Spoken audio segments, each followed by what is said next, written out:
There's a moment in every leader's journey when something fundamental shifts. It happens quietly, almost imperceptibly, but once it occurs, everything changes. They stop apologizing, not because they've become arrogant or insensitive, not because they no longer care about the impact of their decisions, but because they've discovered something profound about the nature of leadership that most people never understand.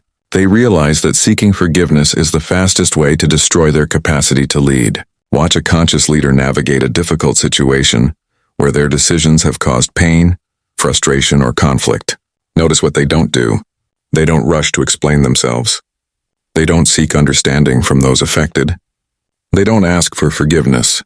Instead, they do something that looks cold, but is actually the deepest form of responsibility. They stand completely alone with their choices. Here's what will challenge everything you believe about leadership and accountability. The conscious leader has discovered that forgiveness seeking is a form of emotional outsourcing that undermines the very foundation of effective leadership.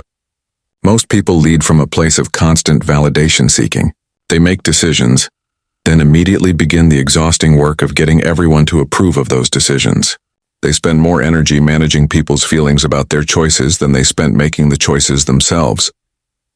But the conscious leader has realized something revolutionary. When you seek forgiveness for your leadership decisions, you're asking others to carry the emotional weight of choices that are yours alone to bear. You're making your followers responsible for your peace of mind about your own actions. If you've ever found yourself apologizing repeatedly for decisions you believe were necessary, comment outsourcing below. You might be discovering something crucial about your own leadership patterns. This abandonment of forgiveness seeking emerges from a profound understanding of what leadership actually requires. Real leadership means making decisions that serve the highest good, even when those decisions are unpopular, misunderstood, or temporarily painful for some people. The conscious leader has accepted something that weak leaders cannot tolerate: the loneliness of ultimate responsibility. When you make a decision that affects others, you become the sole carrier of that decision's consequences. Not just the practical consequences, but the emotional, relational, and psychological consequences as well. Seeking forgiveness is an attempt to distribute this weight among your followers, to make them complicit in your comfort about choices they had no power to make. But here's where this practice becomes mysteriously powerful. When the conscious leader stops seeking forgiveness, something unexpected happens to their decision-making capacity. Without the safety net of potential absolution, their choices become exponentially more thoughtful, more precise, more aligned with genuine wisdom. They can no longer make careless decisions knowing they can apologize their way out of the consequences. Every choice must be made with the full awareness that they will carry its weight completely and permanently. This creates a quality of leadership that most people have never experienced. Decisions made from a place of complete personal accountability, rather than from the comfort of knowing forgiveness is always available. The people following such a leader sense this immediately. There's something profoundly trustworthy about someone who clearly owns every aspect of their choices, without seeking emotional rescue from others. Follow me if you want to understand how this counterintuitive approach actually creates deeper trust and respect than traditional apologetic leadership ever could. The conscious leader's abandonment of forgiveness seeking operates through what could be called energetic integrity. Every decision creates an energy signature that either strengthens or weakens the leader's capacity to make future decisions effectively. When leaders seek forgiveness, they create energetic confusion. Part of their energy goes into the decision, part goes into managing the aftermath, and part goes into seeking emotional relief from the burden of choice.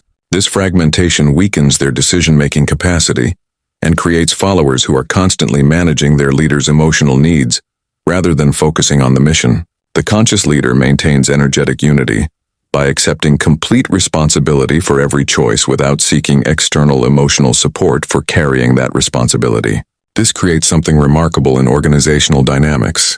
Followers stop spending energy on leader management and can direct all their attention toward the work itself. Comment fragmentation. If you've noticed how much energy gets wasted in organizations where leaders constantly seek validation for their decisions. But there's an even deeper dimension to this practice that transforms not just leadership effectiveness, but the very nature of human relationship and responsibility. The conscious leader has recognized that forgiveness seeking creates artificial intimacy. When you share the emotional burden of your decisions with others, You create a false sense of closeness that's actually based on codependency rather than genuine connection. True leadership intimacy comes from being consistently trustworthy in your choices, not from involving others in your emotional processing of those choices. People want to follow someone who can handle the full weight of leadership responsibility without needing their emotional support to do so.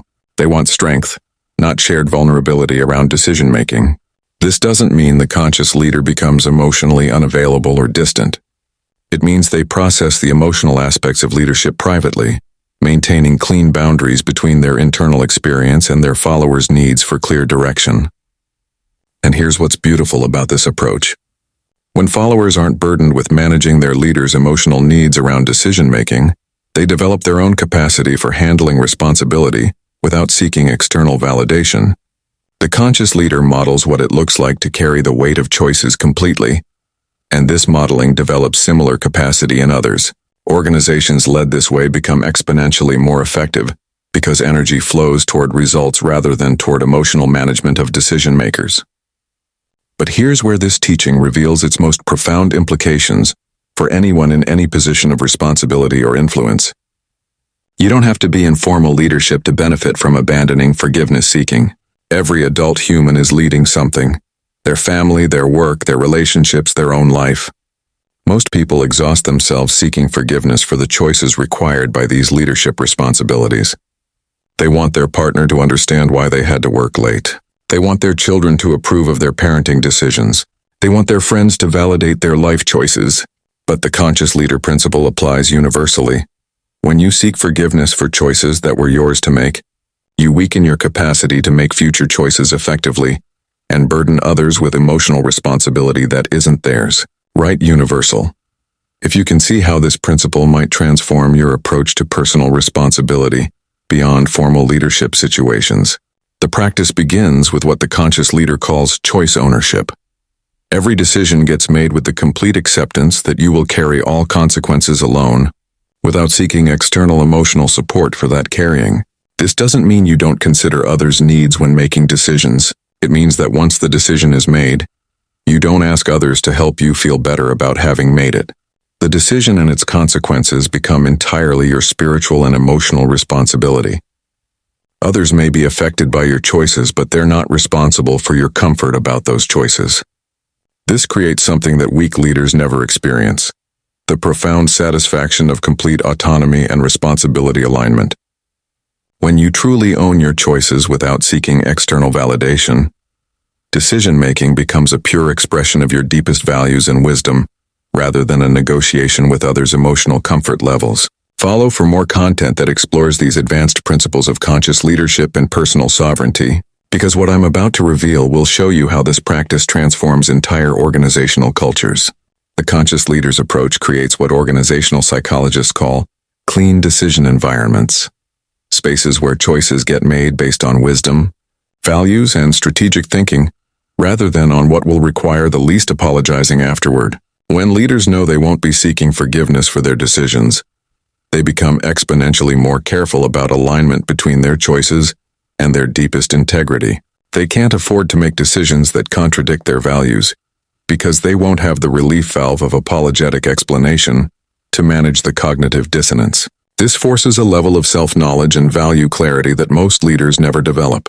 They must become intimately familiar with their own principles, because every decision will be a permanent expression of those principles. The organizations they lead develop extraordinary clarity about purpose, values, and direction, because leadership decisions consistently reflect a coherent internal compass rather than reactive accommodation to external pressures. Comment clarity if you can imagine how this would transform the organizations you've been part of. But there's something even more profound that happens when conscious leaders abandon forgiveness-seeking. They develop what could be called decisional fearlessness. When you know you can handle any consequence of your choices without needing external emotional rescue, you become willing to make decisions based purely on what serves the highest good, rather than on what feels safest or most popular. This creates leadership that can respond to complex situations with unprecedented precision and courage. Decisions get made from wisdom rather than from fear of having to apologize later. The conscious leader becomes capable of actions that serve long-term collective benefit, even when they create short-term individual discomfort, because they're not dependent on everyone's approval to maintain their own peace about their choices. This is how transformational change actually happens in organizations, communities, and families, through leaders who can carry the full weight of necessary decisions without distributing that weight through forgiveness seeking. And here's what's remarkable about this process. The people being led by such a leader initially resist the absence of apologetic explanation. They're accustomed to leaders who seek their forgiveness and validation for difficult decisions. But over time, they develop something they've never experienced before: complete trust in their leader's decision-making process. They stop needing to understand or approve of every choice because they recognize that the leader is carrying complete responsibility for the outcomes. This creates followership based on confidence rather than on continuous negotiation about decision validity. If you're feeling this shift in your own approach to responsibility and choice-making, write confidence below. The conscious leader eventually discovers something that completes this teaching in a way that transforms apparent isolation into profound connection. The abandonment of forgiveness-seeking doesn't create distance from others. It creates space for others to develop their own capacity for choice ownership and responsibility carrying. When you model what it looks like to handle the full consequences of your decisions without seeking external emotional support, you give others permission to develop the same capacity. This creates relationships and organizations filled with people who can handle their own choices completely, which paradoxically creates much deeper intimacy and trust than relationships based on mutual emotional rescue around decision consequences. The conscious leader's apparent isolation around choice-making actually creates environments where everyone becomes more capable, more autonomous, more trustworthy. And this is where the teaching reveals its ultimate wisdom. True connection comes not from sharing the burden of choices, but from each person carrying their own choices completely, while supporting others in developing the same capacity. Follow if you want to explore more advanced principles of conscious leadership and how these approaches create organizational and relational dynamics that most people have never experienced. The final stage of this practice involves what the conscious leader recognizes as choice as spiritual practice.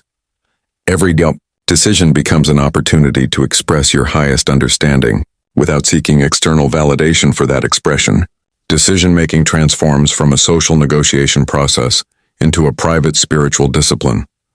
You make choices based on your deepest wisdom and then carry the consequences as a form of meditation on responsibility and alignment. This doesn't mean you become rigidly attached to your decisions or refuse to adjust course when new information becomes available. It means you don't seek emotional relief from others for the weight of making choices that affect them. The practice develops what could be called sovereign responsibility, the capacity to be completely accountable for your impact on others without needing their help processing your feelings about that impact. Comment sovereign if you can sense how this practice might transform your own relationship with decision-making and personal responsibility. This sovereign responsibility eventually reveals something beautiful about the nature of human leadership and followership. When leaders truly own their choices without seeking external emotional support, followers naturally develop their own sovereign responsibility. The modeling effect creates environments where everyone becomes more capable of handling the consequences of their own choices, which paradoxically makes collective action more effective and harmonious. Organizations filled with sovereignly responsible individuals can accomplish things that organizations dependent on continuous emotional negotiation around decisions never achieve. And the conscious leader watches this development with profound satisfaction, knowing that their abandonment of forgiveness-seeking has created space for others to discover their own capacity for complete choice ownership. If this exploration has shifted your understanding of leadership responsibility and the relationship between choice-making and emotional support-seeking, comment shifted below and share what insight resonated most powerfully. And if you want more content that explores these advanced principles of conscious leadership and sovereign responsibility, follow now, because we're entering territory that most leadership development completely overlooks. The next video will reveal why the most effective leaders often appear to care less about being liked than others, and what this teaches us about the difference between approval-seeking and authentic influence. Until then, examine your own patterns around decision-making and forgiveness-seeking. Notice when you make choices and then immediately begin seeking validation or understanding for those choices. Experiment with making decisions from your deepest wisdom, and then carrying the consequences completely without seeking external emotional support for that carrying. What you might discover is that this apparent isolation actually creates the foundation for much more authentic connection and much more effective leadership than you ever imagined possible.